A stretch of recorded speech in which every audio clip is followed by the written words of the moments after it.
Oh, I just thought some of those pitches were close. We didn't get them. I can't hear you.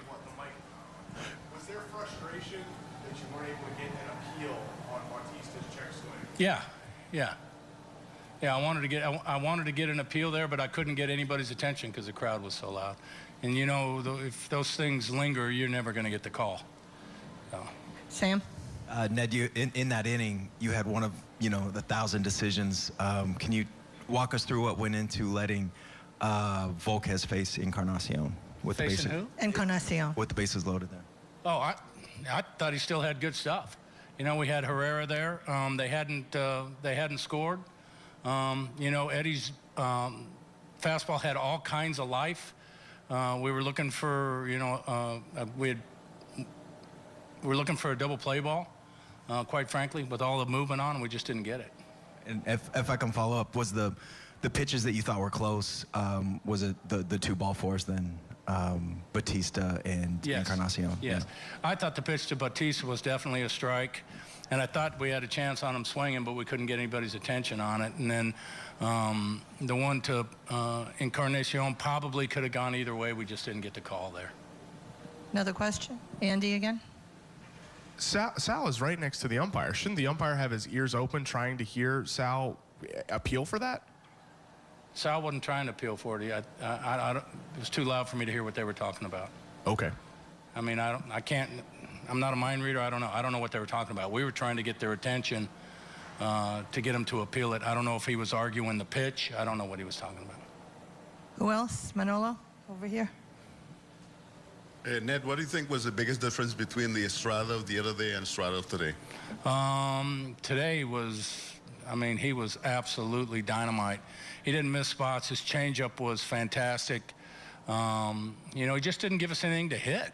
You know, Esky did a great job of breaking up the no-hitter, got the count to 3-2, and then finally got a pitch that he could drive through that 5-6 hole. But outside of that, he just did a great job of commanding the baseball, executing his pitches, and keeping us off balance. On this side. Just a quick two-parter about Ventura. Obviously, you know, really a tale of two seasons for him. Can you just explain some of the things you saw that helped him really turn a corner and finish so strong? And then that said, he hasn't made it through 5 yet in the postseason. Do you feel like he has another gear to get to in Game 6? Ventura we're talking about? Ventura. Yes, Ventura. Yeah. No, I think that, you know, he just got to a point where I think, you know, he started the year off as a #1 starter, you know, really tried to take the whole team on his shoulders, put too much pressure on himself.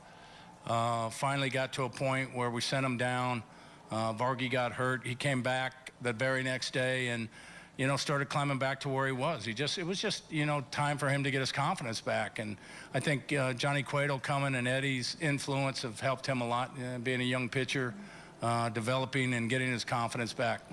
Allison. Ned, being a good defensive team is so crucial this time of year and this time in a series. How comforting is it to you to be able to see that your team is still so sound defensively at Hosmer's catch? And yeah, it's big. You know, to have the good bullpen and the great defense, you know, plays a big part in us being very, very successful, not only last year, but this year too.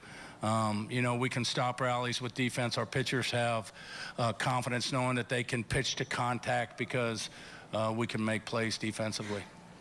Over here on the right.